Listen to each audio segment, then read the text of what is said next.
Most people think financial collapse looks dramatic, a gambling problem, massive debt, or a reckless purchase nobody can ignore. But for many people, it happens slowly. $5 to make a stressful day feel easier. $20 because you're too exhausted to cook tonight and so you order pizza. Maybe a monthly subscription you forgot about, but it's built once a year and so you don't see it on every statement. Maybe a small reward after a hard week at work. A tiny comfort, a faster option, or maybe just a nicer version of something. And none of it feels dangerous. That's the unsettling part. Because modern life is filled with ways to spend money without ever really making a decision.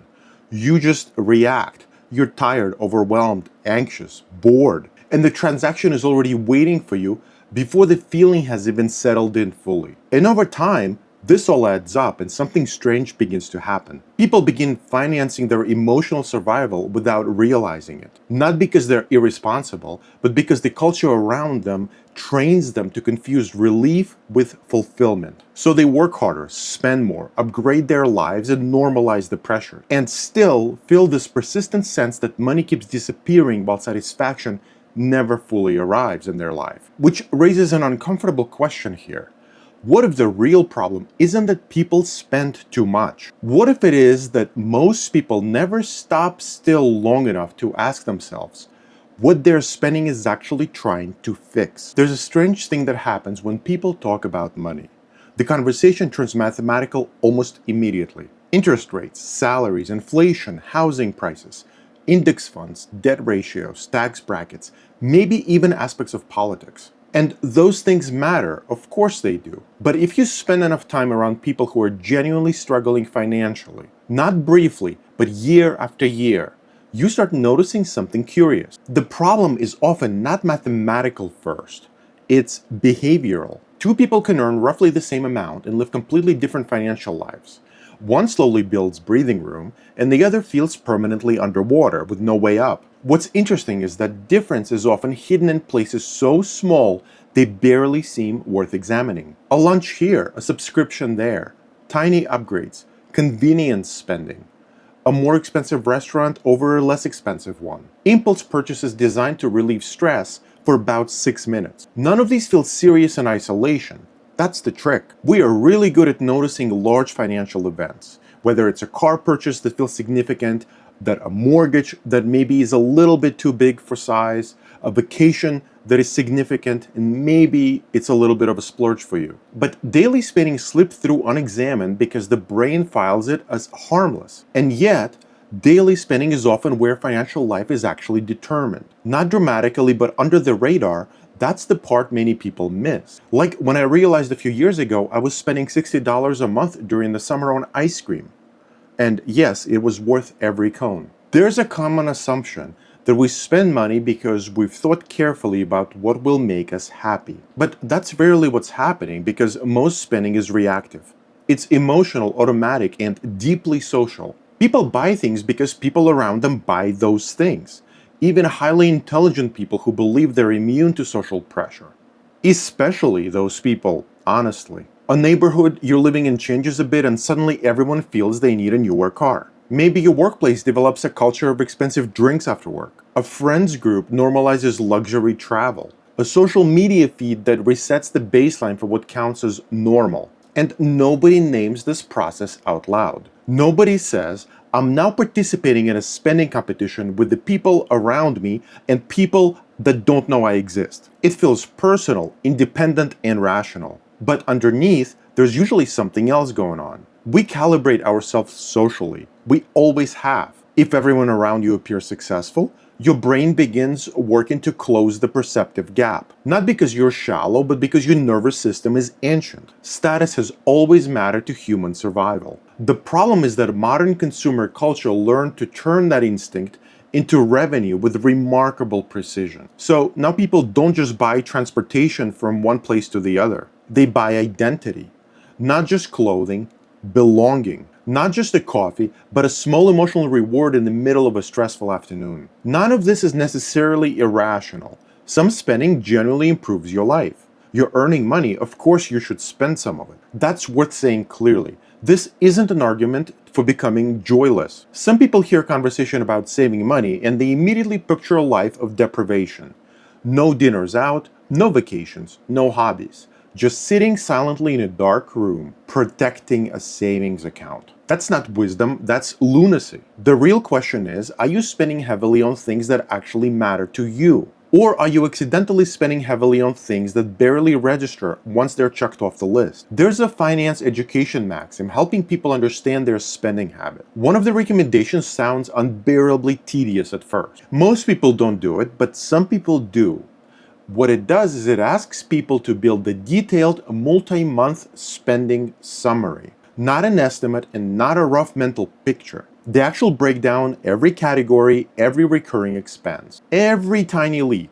Instead of building a budget in advance, you simply record everything in retrospect. Almost everybody resists this initially because they think they already know what they'll find. They assume the problem is probably the big obvious stuff. But when people finally go through the exercise carefully, something unexpected happens.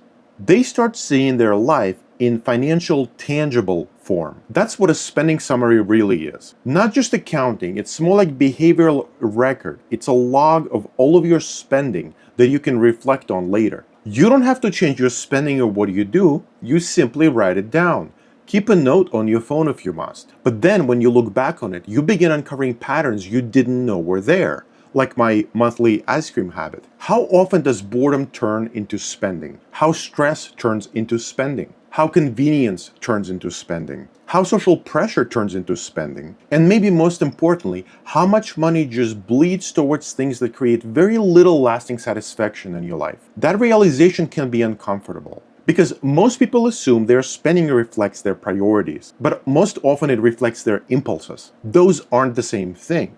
Here's where it makes particularly important point. In my personal view, I am convinced that these spending summaries improve not only finances, but happiness levels as well. I know that's a bold claim, but the logic is actually quite simple. Most people aren't unhappy because they spend too little. They are unhappy because their spending and their values have drifted apart. There's friction between what they say matters and where the money actually goes. Someone says family matters most, but they're gonna spend almost nothing creating a meaningful time with their family, while thousands go towards status purchases. Status purchases that they barely enjoy. Someone says freedom to travel matters, but finances themselves into obligations that eliminate this flexibility. Someone says their experiences matter more than things, but the bank statement tells a completely different story. Once people see that mismatch clearly, they often stop needing extreme discipline. Because the issue stops being heavy restriction and it turns into a reallocation. That's a very different emotional experience. You're not taking joy away and putting it in a box for 40 years. You're simply redirecting it. I have a phrase for this that's both funny and genuinely useful. I think of it as maximizing joy units. The idea is simple. Every dollar you spend should ideally produce real value in your actual life. Not theoretical value, not performed value, real value. Like if something didn't happen, you would genuinely feel sad about it 2 days later. And once you start looking at spending through that lens, certain categories begin looking strange. Take something ordinary like lunches out during the work week. Individually, they feel insignificant. $15, $20 maybe. For many people, that's completely manageable. But over a year, the number becomes large enough to compete with things people claim they deeply want. A meaningful vacation, more savings, reduced debt, the flexibility to change careers, a financial cushion they can build up that lowers daily anxiety. To be clear, this doesn't mean buying lunch is bad. Sometimes it genuinely improves your day. It creates possibility for social connections. It gives you needed space during something stressful. It might be truly one of the few enjoyable pauses in the grinding schedule that you have. It can absolutely be worth it for some people. The key question is whether the satisfaction is proportional to the cost. Because if the spending is mostly habitual, mostly automatic, mostly completely forgettable, something odd starts happening. Small comforts begin crowding out larger forms of fulfillment. Without announcement, they kind of creep in. And we're not naturally wired for delayed gratification. Human brain loves immediacy. Rewards now, not next year. Not 10 years from now, now. That's why small spending feels so weightless. It feels inconsequential. The discomfort disappears immediately. The future's cost stays completely abstract. And abstraction is very weak compared to immediacy. That's exactly why someone will spend $11 without hesitation, but will feel overwhelmed by the idea of saving $4,000, even though mathematically, one is directly connected to the other. Saving $11 a day for a year produces more than $4,000. A tiny daily decision becomes something substantial through repetition. That's the hidden power of financial behavior that's repeated. Life changes financially not through dramatic events alone. Sure, those help, but through accumulated direction. That's the part most people underestimate. The direction compounds. There's another reason small spending is so difficult to confront. It almost always feels emotionally justified. Nobody wakes up thinking, today I'm going to slowly hollow out my financial future with unnecessary purchases. That's not how it works. The spending arrives disguised as self-care, efficiency, reward, convenience, or harmless relief. And sometimes it genuinely is those things. But modern life has built an environment where nearly every emotional discomfort can be answered instantly with a purchase. Tired? By convenience. Stressed? By entertainment. Insecure? You can buy status. Bored? By novelty. Disconnected? By an experience. The economy has become very good at converting feelings into transactions. And because the purchases are usually small, people rarely stop long enough to ask themselves whether the transaction actually solved the underlying problem. That matters because many purchases aren't really about the object itself at all. They're about emotional regulation. Someone orders takeout because they're exhausted after work. Someone upgrades their phone because they want a sense of renewal. Someone shops online late at night because it briefly interrupts anxiety. None of this makes people foolish. It makes them human. But if you never examine these patterns, your financial life slowly reorganizes itself around emotional reflexes instead of conscious priorities. Over time, that creates a particular kind of exhaustion. Not just financial exhaustion, psychological tiredness. Unconscious spending creates a persistent feeling that money disappears mysteriously. People often say things like, I honestly don't know where it all went. And most of the time, they genuinely mean it. That's why this spending summary matters so much. Not because spreadsheets are somehow magical, and not because tracking every expense is inherently virtuous, but because awareness interrupts automatic behavior. Once something becomes visible, it's harder to ignore. You begin seeing the difference between spending that genuinely enriches your life and spending that just fills emotional space for a few minutes or an hour. That distinction is worth a lot.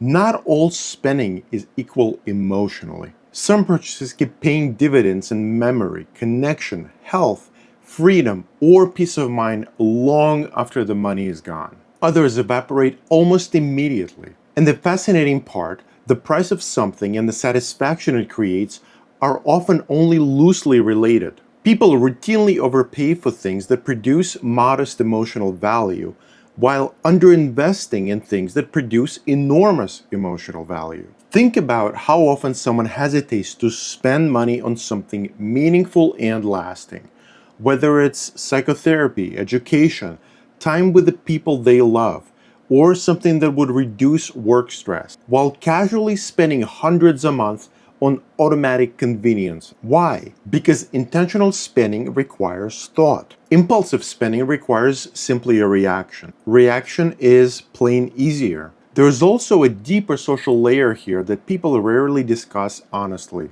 Many purchases are designed less to satisfy ourselves than to communicate something to others. Success, importance, competence, taste. The problem is that signaling never really ends. Once spending becomes tied to identity, the target keeps moving forward. The goalposts are expanding. There's always someone with a nicer house, a better vacation, or a newer car. Comparison is financially endless because status has no finish line. That's why people can make dramatically more money and still feel financially pinched. Income rises, but expectations rise with it. This is sometimes called lifestyle inflation, though that phrase sounds almost too gentle. It's really just a bad decision.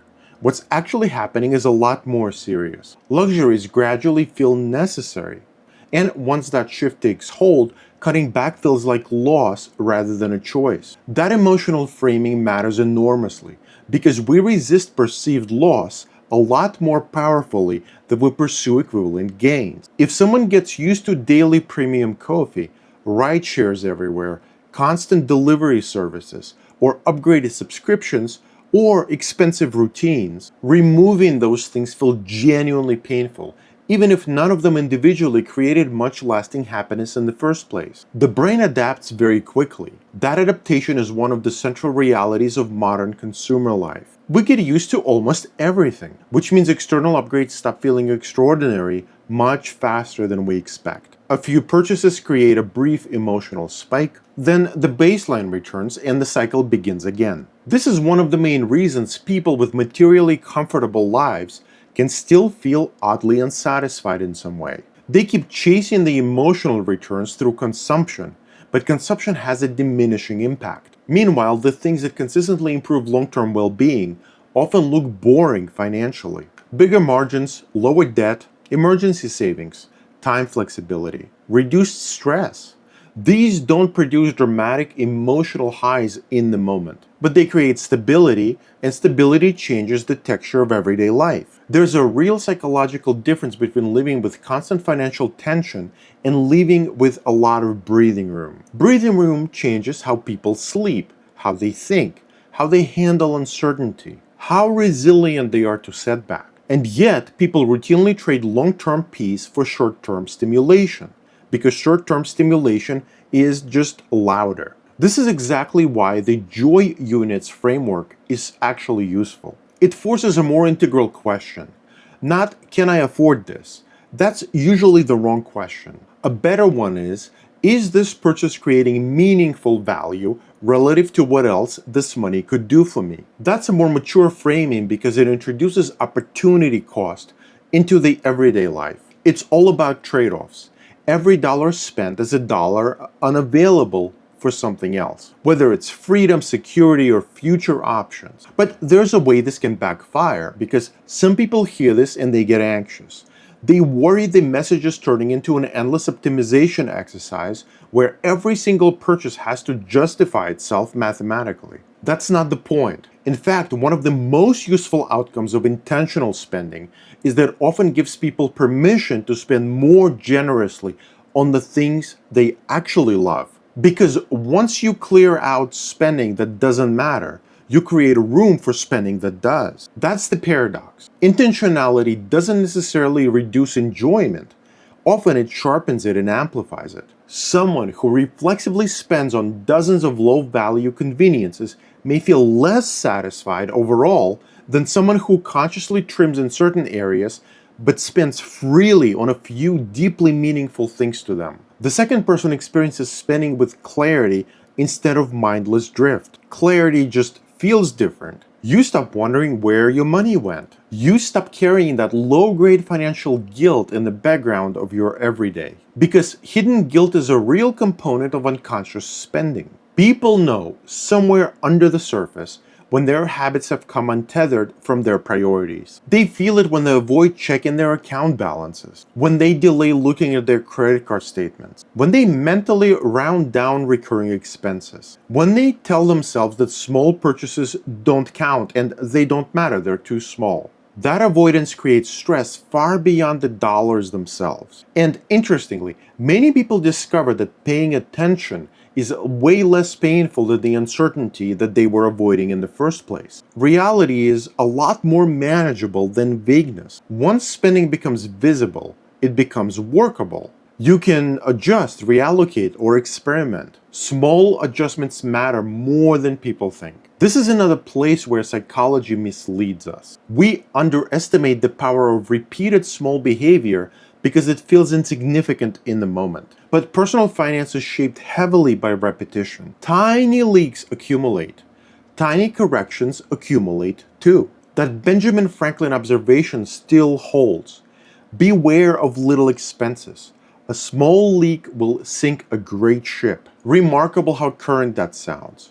Because the leak is rarely dramatic. It's cumulative. Subscriptions nobody uses. Convenience fees, nobody notices. Small daily indulgences, nobody questions. Each one feels completely defensible in isolation. That's what makes them dangerous. The problem usually isn't one catastrophic financial decision. It's frictionless spending repeated hundreds of times, almost invisibly. Modern technology amplifies this enormously. Spending used to involve physical friction, cash leaving your wallet, or handing something over, waiting. Now it's nearly instantaneous. One click, one tap, one swipe. The transaction itself feels completely abstract, and the emotional weight of spending decreases, which means awareness has to become more deliberate. Otherwise, consumption becomes ambient and uncontrollable.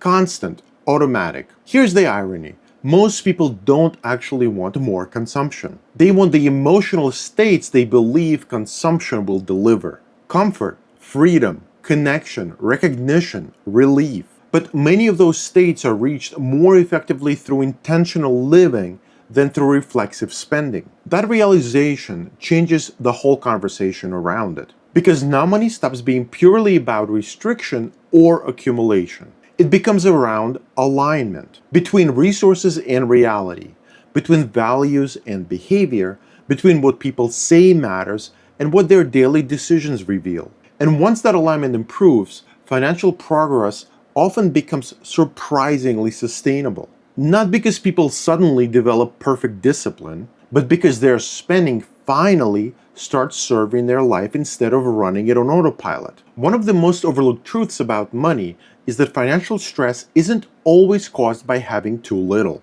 Very often, it's caused by having too little clarity. Those are different problems. Someone with a modest income but a clear sense of where their money goes can still make grounded, intentional decisions. Difficult ones sometimes, yes, but clear ones.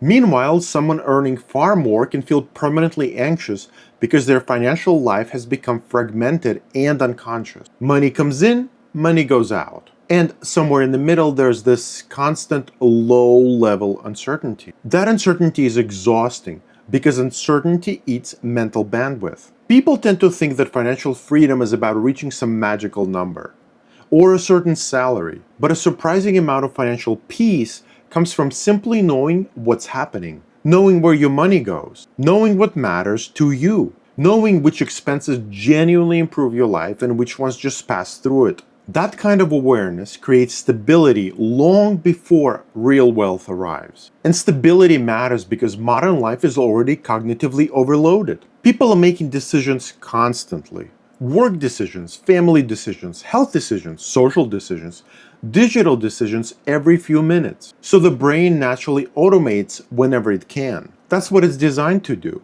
Useful in some areas, but risky in spending. Because unconscious spending adds up over the years, and not only financially. You can actually feel the difference between intentional spending and reactive spending. Intentional spending tends to feel clean afterwards. No buyer's remorse, no emotional residue, no guilt, no strange defensiveness. You bought the thing, it mattered to you, it made your life better, done. Reactive spending feels very different. There's often a small emotional hangover attached to it, a sense that the purchase solved less than you hoped for. People rarely name this directly, but almost everyone recognizes it. The package arrives, excitement spikes briefly, then normal life returns almost immediately. And sometimes another purchase follows shortly afterward because the feeling faded faster than you expected it to. That cycle can become endless if it's never examined and looked at closely. Especially because modern advertising rarely sells products directly anymore. It sells transformation, reinvention, confidence, status, and belonging. The message is never, here's an object. It's always, here's a better version of yourself. That's psychologically powerful because people are rarely buying only the utility of the thing. They're buying aspiration, hope, part of their identity. And again, this doesn't make people irrational. It just makes them responsive to the environment that they live in. But if you never consciously decide what enough looks like for you, outside forces will define it on your behalf, endlessly, forever. That may be the most expensive mistake that people make financially. Not overspending in itself, but never deciding what truly matters before the spending begins. Without that intentional framework, consumption becomes socially directed. You naturally absorb expectations from everywhere, whether it's friends, coworkers, the algorithms, or the culture in general. And eventually, your financial life begins reflecting external noise way more than your internal priorities. This is why this spending summary is more than a budgeting tool. It's a confrontation with reality, a useful one. Because when people finally see several months of spending laid out clearly in front of them, they usually experience two realizations at once. First, they notice the waste. Second, and this is often the part that sticks, they notice what they genuinely value. That second realization is easy to overlook. Intentional spending isn't about removing pleasure from life. It's about identifying which pleasures actually mean something to you. For one person, that might be travel. For another, unstructured time. For someone else, maybe it's fitness, hobbies, books, experiences with their children, or simply enough financial cushion to sleep soundly at night. There is no universally correct spending profile. Someone who lives in a large city is going to spend differently than somebody who lives in a small town. But there's a meaningful difference between chosen spending and inherited idea of spending. Chosen spending reflects conscious values. Inherited spending reflects cultural momentum. And most people have far more inherited habits than they realize. They spend because that's simply what the people around them do. The default becomes invisible, just background noise. That's why even small interruptions in awareness can shift things a lot. Someone realizes they've been spending hundreds every month on convenience services that barely matter to them emotionally. Someone else notices subscriptions they forgot that they existed. Another person recognizes that their most meaningful memories from the past year were surprisingly inexpensive. Time with friends, cooking with family, a long conversation, a weekend outdoors. Experiences that barely registered financially but mattered deeply. That kind of realization can be very clarifying in a very low-key way, because it begins separating the idea of fulfillment from the idea of constant consumption. And once that separation becomes visible and noticeable, people often stop feeling deprived by modest financial adjustments. They begin feeling intentional instead. That's a different mindset. The goal isn't to obsess over every dollar. That will create its own problems. The goal is to stop floating in space unconsciously. There's a difference. Financial drift is dangerous because it's slow enough to feel normal. It's barely perceptible. That's what makes it so hard to detect. People adapt to financial strain very gradually. A little more debt, a little less savings, a little more stress, a little less margin, until eventually the absence of breathing room begins to feel ordinary, like it's always been that way. But breathing room isn't a luxury, psychologically speaking. It changes how you feel, the quality of your decisions. People with margin make calmer choices. They tolerate uncertainty better.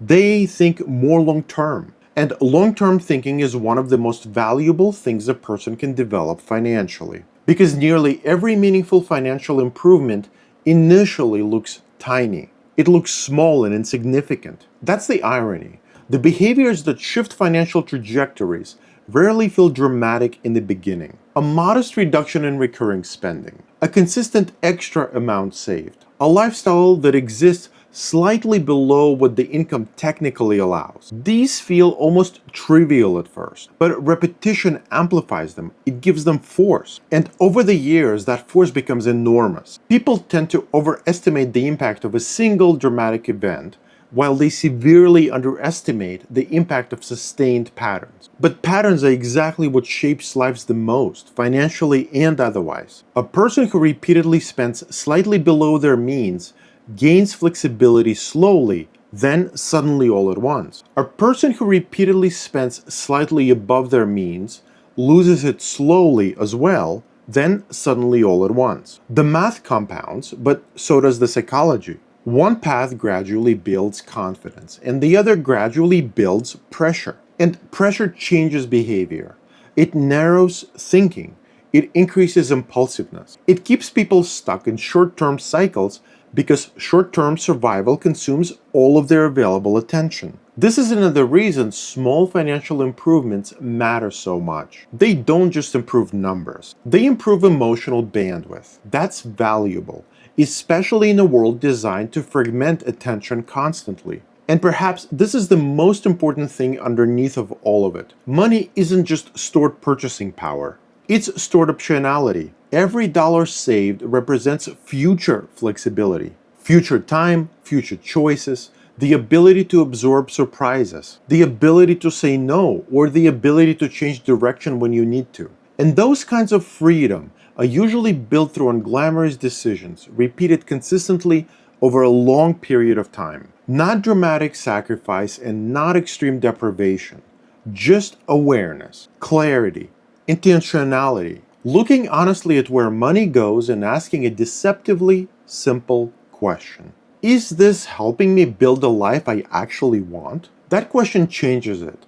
Because once you start evaluating spending through real value instead of automatic habit, financial decisions stop feeling random. They become directional. And direction over long enough stretches of time is powerful beyond what most people expect. Small leaks matter. Small corrections matter too. That's the hopeful part. You don't need a perfect financial life to improve your future meaningfully. Most people just need more awareness than they currently have. More honesty about emotional spending, more clarity about what actually creates their fulfillment, and a greater willingness to trade small unconscious comforts for larger forms of freedom later. Because when spending aligns with values, something shifts. Money stops feeling like a constant source of tension. It starts functioning as a tool, an unassuming one, but a practical one. A tool for building a life that feels more stable, more intentional, and, strangely enough, a lot more joyful. Not because you spend less, but because you finally understood why you were spending it all at all. Thank you.